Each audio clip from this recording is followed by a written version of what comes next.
So, ayan guys, bigay ni Amo ang aking sukulit.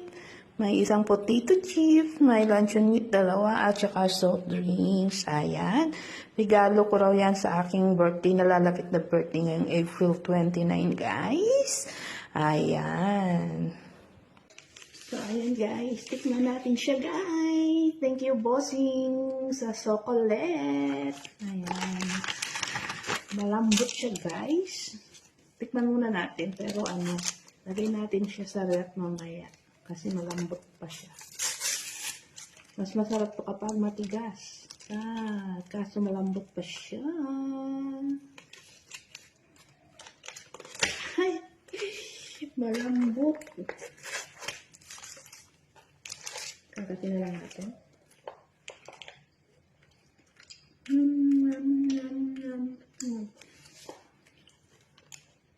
Thank you, bossing, sa chocolate.